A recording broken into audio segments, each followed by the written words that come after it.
സംസ്ഥാനത്ത് സിനിമാ നയം രൂപീകരിക്കാനായി സർക്കാർ സംഘടിപ്പിച്ച സിനിമാ കോൺക്ലേവ് സമാപിച്ചു.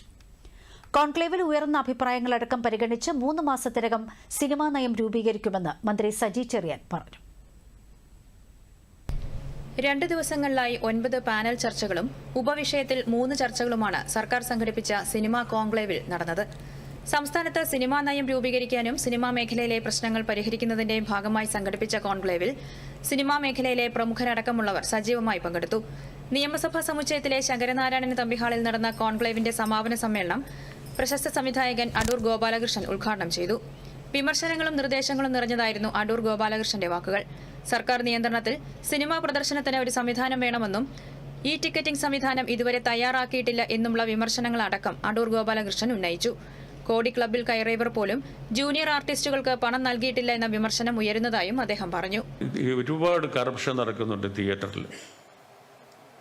പിന്നെ തിയേറ്ററുകാർ ഇപ്പോൾ ഒരു സിനിമ എടുക്കുന്ന ആള് എന്തെല്ലാം പ്രയാസങ്ങളാണ് നേരിടുന്നത് നേരത്തെ ഒരുപാട് പേര് പറഞ്ഞു. പക്ഷേ ഇത് മാത്രമല്ല, ഇവരുടെ എല്ലാം ഫാത്വാകളുണ്ട്.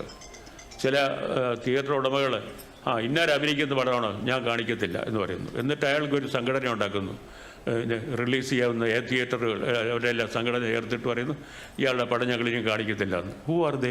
അവരാരും തീരുമാനിക്കാൻ? അപ്പോൾ ആരും ചോദിക്കാനില്ല എന്നുള്ള ഒരു അവസ്ഥ നിലനിൽക്കുന്നതുകൊണ്ടാണ്.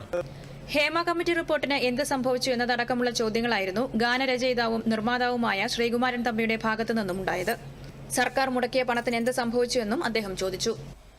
നമ്മുടെ സംസ്ഥാനം മലയാള സിനിമയെ സ്നേഹിക്കുന്നില്ലെന്ന് ഞാൻ പറയില്ല. കാരണം ഈ ഏതാനും നമ്മുടെ സ്ത്രീരത്നങ്ങൾ അവരുടെ പ്രശ്നങ്ങൾ അവതരിപ്പിച്ചു. അപ്പോൾ തന്നെ ഒരു കമ്മീഷൻ ഏർപ്പെടുത്തി അതൊരു വലിയ മുൻകൈ എടുത്തൊരു വലിയ സംരംഭമായിരുന്നു അത്.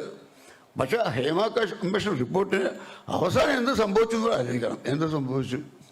2 ദിവസം കോൺക്ലേവിൽ ഉയർന്ന നിർദ്ദേശങ്ങളും അഭിപ്രായങ്ങളും പരിഗണിക്കുകയാണെന്നും 3 മാസത്തിനുള്ളിൽ സിനിമാ നയം തയ്യാറാക്കുകയാണ് സർക്കാർ ലക്ഷ്യമെന്നും മറുപടി പ്രസംഗത്തിൽ സാംസ്കാരിക മന്ത്രി സജി ചെറിയാൻ വ്യക്തമാക്കി. ജനാധിപത്യപരമായ അഭിപ്രായങ്ങൾ കോൺക്ലേവിൽ ഉയർന്നെന്നും തെറ്റുകൾ ചൂണ്ടിക്കാണിച്ചവർക്ക് നന്ദി പറയുന്നതായും മന്ത്രി വ്യക്തമാക്കി. ജൂനിയർ ആർട്ടിസ്റ്റുകളുടെ പ്രശ്നങ്ങളും ലിംഗനീതി ഉറപ്പാക്കുന്നതും അടക്കമുള്ള വിഷയങ്ങളിൽ ശ്രദ്ധ കേന്ദ്രീകരിച്ചായിരിക്കും സിനിമാ നയം രൂപീകരിക്കുന്നത്. വേണ്ടത്ര തൊഴിൽ നിയമങ്ങൾ പാലിക്കപ്പെടാത്ത സ്ഥിതി വരുന്നു. മാർക്കറ്റിംഗ് പോലുള്ള പോരായ്മ ഈ രംഗത്ത് വരുന്നു. വിശാലമായ ഒരു ചർച്ചയും സെമിനാറുകളും അതുമായി ബന്ധപ്പെട്ട് നടത്തണം. ടെലിവിഷൻ മാധ്യമങ്ങളെ കൂടി ഇതിൽ ഉപയോഗപ്പെടുത്തണം. അവരുമായി ബന്ധപ്പെട്ട് ചർച്ചകൾ നടത്തണം എന്നുള്ള ഒരുപാട് അഭിപ്രായം വന്നു. തീർച്ചയായിട്ടും അതിനോടെല്ലാം യോജിപ്പാണ്.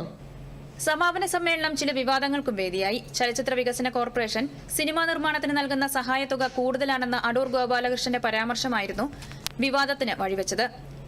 SC/ST വിഭാഗത്തിലുള്ളവർക്ക് സിനിമ ചെയ്യാൻ ധനസഹായം നൽകുമ്പോൾ പരിശീലനം നൽകേണ്ടത് അത്യാവശ്യമാണെന്ന പരാമർശം പ്രതിഷേധത്തിനിടയാക്കി. സ്ത്രീകളാണെന്ന പേരിൽ മാത്രം സഹായം നൽകേണ്ടതില്ല എന്നും അടൂർ ഗോപാലകൃഷ്ണൻ പറഞ്ഞിരുന്നു. ഒരു സ്ത്രീ ആയിരുന്നതുകൊണ്ട് മാത്രം സിനിമ എടുപ്പിക്കാൻ പണം കൊടുക്കരുത്. ഈ സ്ത്രീ ആയാലും അവർക്കും കൊടുക്കണം ഈ പരിശീലനം. വളരെ പ്രധാനമാണ്. സ്ത്രീ സംവിധായകർ നമുക്ക് വേണം. നമുക്ക് 1-2 പേരുണ്ട്, അവർ നല്ല മിടുക്കരാണ്.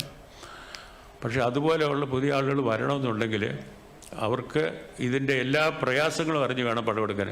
എന്നാൽ SC/ST വിഭാഗക്കാർ മുന്നോട്ട് വരേണ്ടതുണ്ടെന്നും അതിനാലാണ് സർക്കാർ സഹായം നൽകുന്നത് എന്നുമായിരുന്നു മന്ത്രി സജി ചെറിയാന്റെ മറുപടി.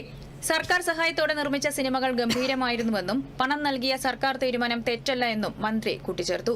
News desk, Doordarshan.